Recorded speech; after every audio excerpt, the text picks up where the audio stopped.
Bom, pessoal, então, dando continuidade ao conteúdo, eu vou falar um pouco agora sobre a percepção subjetiva do esforço, que é uma forma de controle da intensidade, é bastante difundida aí na literatura, e que pode sim ser implementada aí para a prescrição do exercício, tá? Exercício aeróbico, principalmente, né? Então, o que a gente está falando aqui, né? Bom, a percepção subjetiva do esforço, ela tem, né, assim como a frequência cardíaca, uma base, né, de relação com marcadores, parâmetros fisiológicos já conhecidos, né, que tem associação com a intensidade do exercício. Então, com a elevação do VO2, né, conforme aumenta o VO2, aumenta a percepção do esforço de forma linear. Frequência cardíaca, ventilação, lactato sanguíneo. Então, a percepção subjetiva do esforço, ela né, ganha validade, né, à medida que ela obedece, né, a variação de marcadores já amplamente conhecidos. Tá? A recomendação, acho que está escrito aqui errado, desculpa, a utilização dela utilizar ela em conjunto com outros marcadores, né, então você, principalmente no começo, quando você vai começar a prescrever o exercício e o aluno não tem familiaridade com a escala, é orientado que você utilize outros parâmetros como referência para ir calibrando, né, a percepção do esforço do seu aluno. E à medida com que ele for, né, aprimorando, né, o entendimento, né, que você já pode utilizar exclusivamente, né, a percepção subjetiva do esforço para controle da intensidade. Além disso, é muito útil, né, para quem, né, não pode, para pessoas que não podem utilizar a percepção subjetiva, outro parâmetro, né, como a frequência cardíaca, por exemplo, usar beta-bloqueadores. Então, se uma pessoa tem usa beta-bloqueador, ela possivelmente ela não vai poder usar, né, esse marcador de frequência cardíaca, porque ele vai estar alterado, né? Então, com isso, a percepção do esforço ganha validade, né, em comparação à frequência cardíaca, né? E a lógica, né, que está por trás da percepção do esforço, ela é bastante complexa, né? Então, por exemplo, né, quando você pensa, né, no estímulo, que é o exercício físico, esse estímulo ele está atrelado a fatores psicológicos, né? Então, quando você olha aqui, estado de humor, ansiedade, depressão, afeto, autoeficácia, motivação, aversão à tarefa, fadiga subjetiva, tudo isso, né, está interagindo com o exercício, né? Fatores fisiológicos, né, ventilação, minuto, consumo de oxigênio, e aí aqui estão todos, né, descritos, aqui não vou ficar lendo para vocês, mas todos esses parâmetros fisiológicos também, o desempenho, né, fatores relacionados ao desempenho, né, estão descritos aqui, e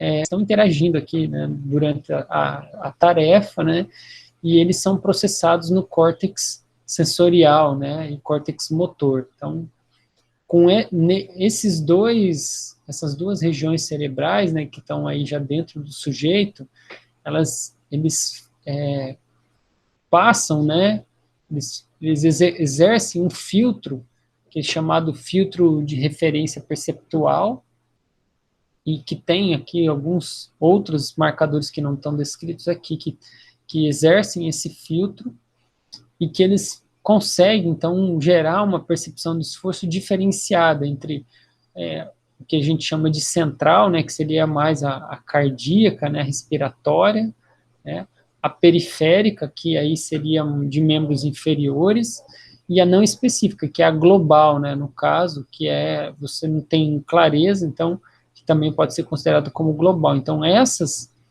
essa percepção de esforço, ela é diferenciada, ela é correspondente a uma percepção global, e ela deriva de todo esse processo conceitual, né, que gera a percepção do esforço. Obviamente que ela não é não é de uma tarefa simples, né, conseguir treinar isso numa pessoa, né, então, assim, é uma coisa que exige um processo, tá? Mas à medida que o seu aluno, ele compreende a percepção de esforço, ele compreende como identificar a percepção de esforço, isso entra como um aliado poderosíssimo, tanto na independência, né, no processo de gerenciamento da intensidade do exercício, como, né, no processo de almejo, né, do controle da intensidade para alcançar os objetivos de interesse. Existem várias escalas, tá? Que, por exemplo, é uma escala de percepção de esforço chamada Omni Scale, tá? Essa foi validada para caminhada e corrida. Essa, por exemplo, é em cicloergômetro, né, na bicicleta. Existem para outras modalidades também, tá? Então, eu vou mostrar mais à frente a escala de 6 a 20 também, que ela pode ser utilizada. Então, basicamente, para você utilizar a escala, teoricamente, você precisa utilizar o que eles chamam de ancoragem, né? O que é ancoragem? Ancoragem é o processo de auxiliar o aluno a identificar os extremos da escala. Então, uma vez que ele sabe os extremos, ele consegue, então, ter uma noção melhor de como ele está variando dentro da escala, né, de 0 a 10. Então, um exemplo que eu dou é quando você se imaginar numa sala, vendado, e te colocar no meio da sala e começar a girar você. E daqui a pouco você para e pedir para você assim, agora você tem que chegar na porta da sala. Então, imagine o trabalho que você vai ter se você não tiver nenhuma orientação. Então, você vai sair, vai começar a percorrer a sala como um todo, até você chegar na porta e conseguir, de fato, sair. Né? Conforme você... Então, agora, numa outra circunstância, e aí, fazendo analogia com a ancoragem, seria dizer assim, olha, você define um parâmetro de orientação, ó, girou, parou, ó, onde é que está a porta? Bom, a porta está atrás de você, do seu lado esquerdo. Bom, então você já vai saber, você vai se virar e vai ir na direção da porta com mais velocidade e mais precisão. Então, esse processo ele pode ser feito através do que a gente chama de memória e com exercício. A memória é quando a pessoa usa as referências pessoais atreladas com o exercício físico para definir, então, esses extremos. Então, lembrando que o 0 é o menor esforço possível, né, muito próximo ao repouso, e o 20, e o 10 seria o maior esforço físico realizado, né, por ele, né, já realizado por ele. Então você tem esses dois parâmetros. E aí a memória, ela vai lançar do recurso da memória do sujeito para identificar esses parâmetros. Né? O repouso é mais comum, né, mais simples.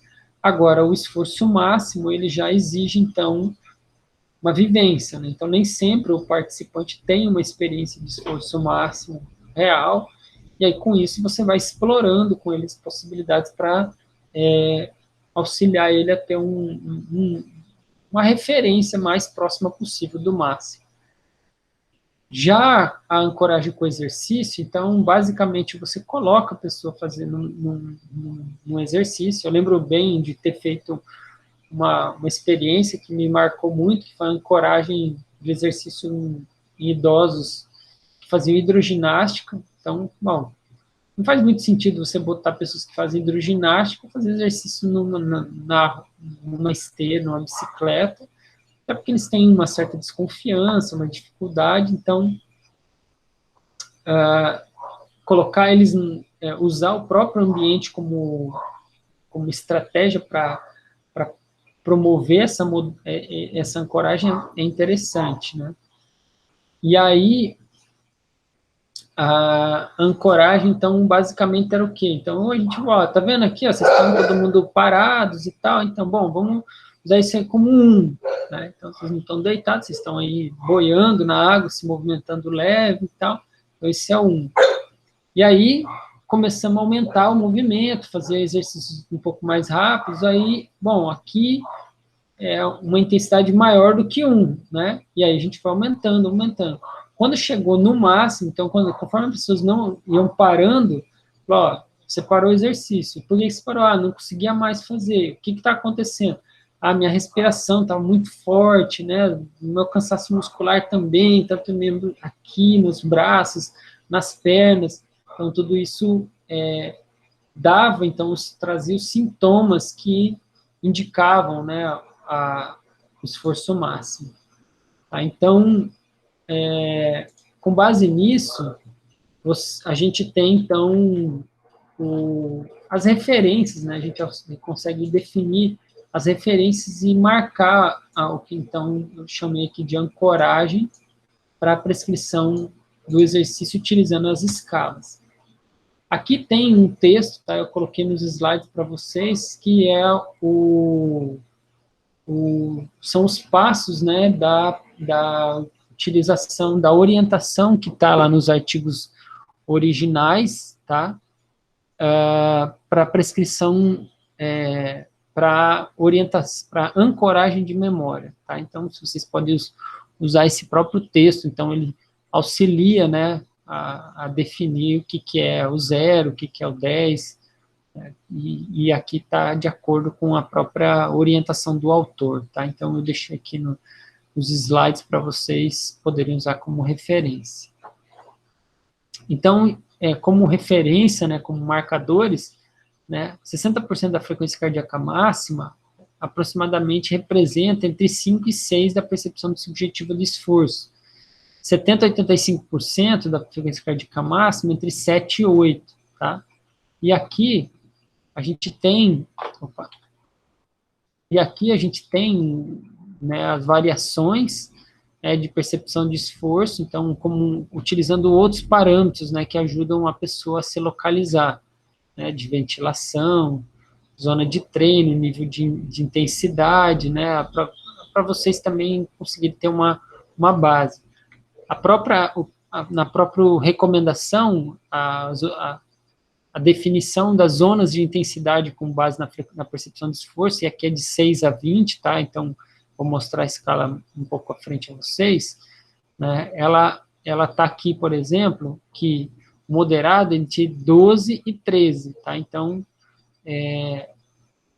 o parâmetro moderado em 12 e 13 e o vigoroso de 14 a 17. Tá? Então, quando a gente faz uma analogia com a escala de 0 a 10, então aqui seria o leve, né, de 1 a 4, o moderado seria de 5 a 6 e o vigoroso, ou intenso, de 7 a 8. Eu gosto mais dessa escala porque a de 0 a 10 me parece mais palatável e mais fácil das pessoas entenderem. Eu trouxe alguns artigos que falam um pouco sobre isso. Então, por exemplo, esse trabalho aqui, um trabalho que derivou da minha dissertação de mestrado, fala justamente um aspecto que eu acho muito válido da percepção subjetiva do esforço, que ela não varia independente do nível de IMC da pessoa. Então, a percepção de esforço associada ao limiar é a mesma, né? Então, vocês notem aqui, por exemplo, nessa tabela, que o VO2 entre pessoas peso normal, sobrepeso e obeso, ela é diferente entre os grupos. O VO2 no limiar também é diferente entre os grupos. Então, você tem um VO2 no limiar, ou um VO2 máximo maior para pessoas com peso normal, em comparação a obesos. Agora, notem que a média aqui, ó, ela é igual, praticamente, para os 3 grupos, próximo de 12. Né? Então, quer dizer, os 3 grupos estão ali com a percepção do esforço de 12, quando no limiar ventilatório, né? No limiar de no limiar 1, né, que a gente chama, né? O que o Ricardo mostrou para vocês na aula passada. Então, quer dizer, ela é uma forma de você identificar, quero prescrever exercício no limiar, como que eu faço? Bom, prescreve exercício entre o 12 e 13 aí, que você está acertei, uma grande chance de acertar, né? Um outro ponto interessante que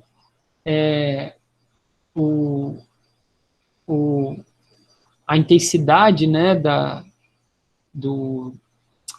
desculpa, peraí que eu coloquei aqui. Bom, aqui, ó, a percepção de esforço de 13, né, quando ela é utilizada para prescrever um programa de treinamento, ela foi considerada como prazerosa e aumentou, né, a saúde física dos participantes, tá? Então, por exemplo, né, quem era o controle que treinou com base em outros parâmetros, ela teve uma manutenção, né, ela, na verdade, que teve uma, não participou do programa de treino, ele teve uma manutenção dos parâmetros, né, de IMC, e quem, e que foi, diminuiu, né, em comparação a quem treinou, né, então quem treinou teve uma redução nos parâmetros aí de IMC.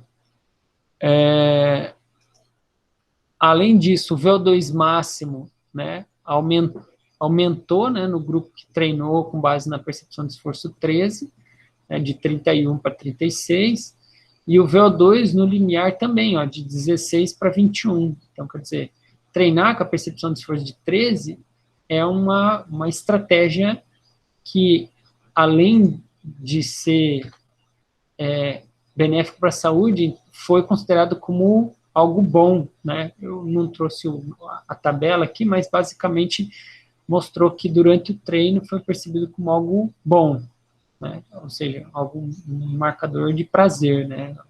Uma referência de prazer. Aqui, então, ó, a escala de 6 a 20, tá? Escala de Borg de 6 a 20.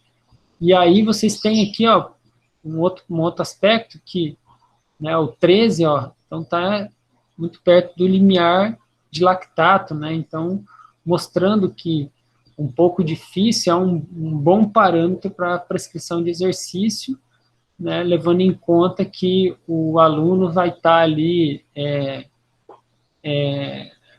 num ponto onde os benefícios são otimizados, né? Então, ele tem um menor desconforto com o máximo de ganho possível. Bom, com base nisso, gente, aqui eu encerro essa parte, né, da escala de percepção subjetiva do esforço, né, e reforço, então, da necessidade aí da gente fazer todo esse processo de ancoragem e tal, para que, de fato, a escala comece a funcionar e ser efetiva no que ela se propõe. Mas a gente tem aí várias evidências que mostram as vantagens de utilizar ela na prescrição do exercício, certo?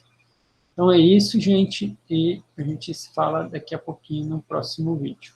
Valeu, até daqui a pouco.